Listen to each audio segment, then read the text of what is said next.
Hi everyone, welcome back to my channel. In today's video, I will try to show you how to create a data assets that could be used for the training, validation, or testing, but via Azure DevOps pipeline. So as you can see here, as you can see, let me just close this. As you can see here, I have created data assets either manually from here by clicking create or CLI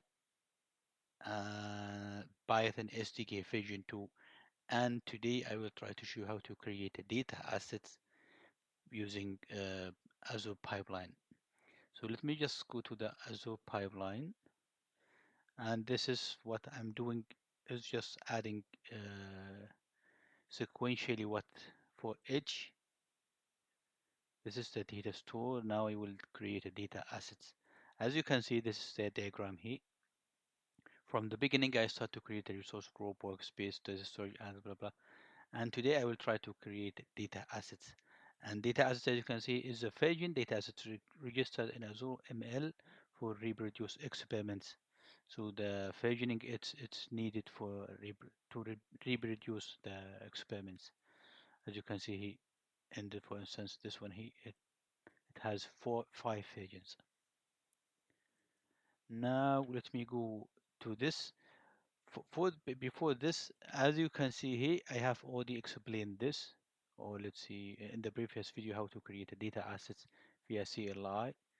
Now I will just copy this command and put it here. So let me just show the. Now as you can see here, I need this another CLI by clicking plus, or you can also right click here and click clone. So just cloning and create data assets, and also the Azure Resource Manager connection will be the same. I mean, for all of these has to be the same. Now PowerShell. I also I already showed you how to create this in the previous video. Just if you go to with the playlist, you will have all of this information. Now in line, I will just replace this. I just need this one here, resource group. So this is resource group. I will just replace it with this. I need also the workspace. Now this will be deleted. And you can see here data assets, and data assets, as I already explained, data assets file, it's in YAML files, and this YAML files folder, it's in the classification repo. And if we go to repos, I can show you the YAMLs file. As you can see here, this is a folder. Okay, so this one is still not here, so I have to push the changes that I have made in the previous videos. Let me just see. Data assets. Yes, it's here. Okay, I will just push this get add commit message data assets.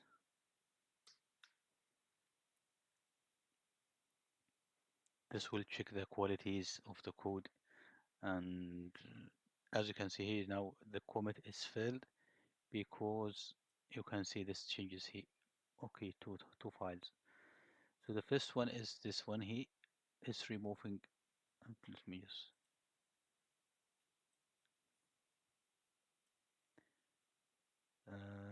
Let me just show you this.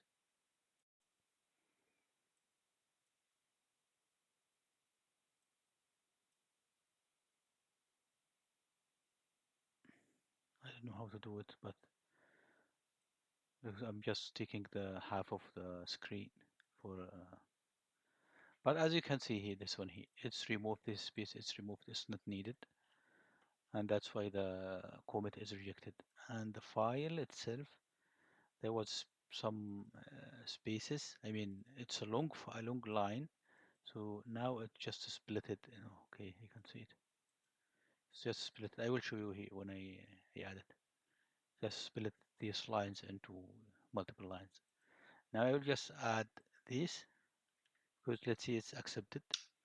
Add commit data stores. We'll try to check again.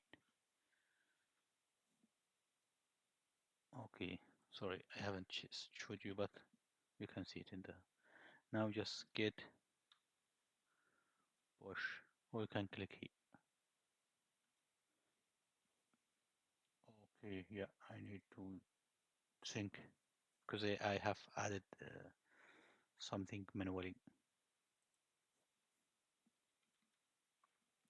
Okay, let's check if we already have the file data assets. Yes. Now you can see here the data assets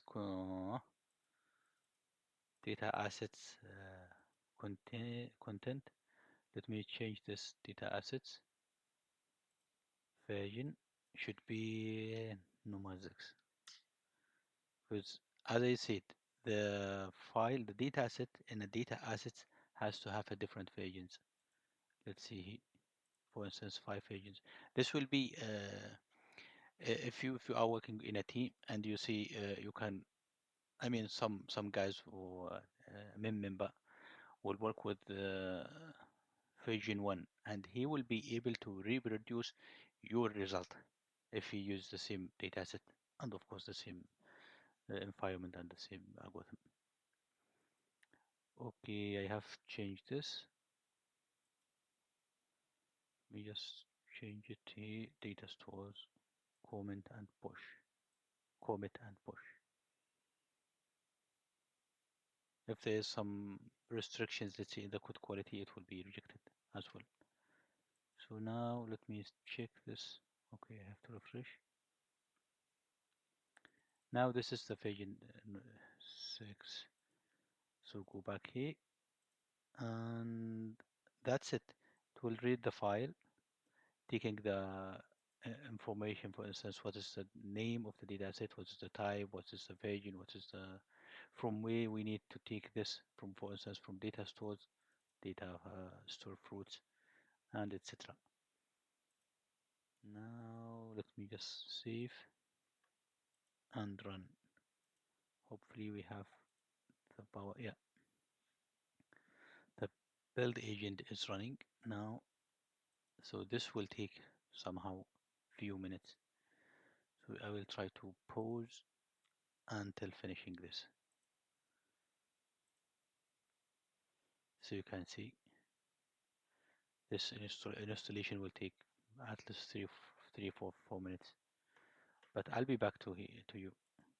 And if I have any issue or errors, I will let it as it is and try to solve it with you as well. And as you can see, he is successfully created.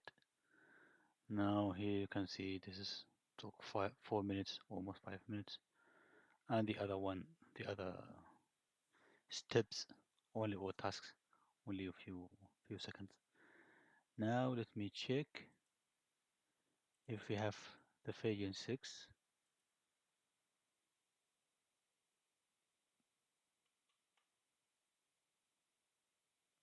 Yeah, right now it's updated, and you can see here we have all of these versions. Thanks for watching and see you next time.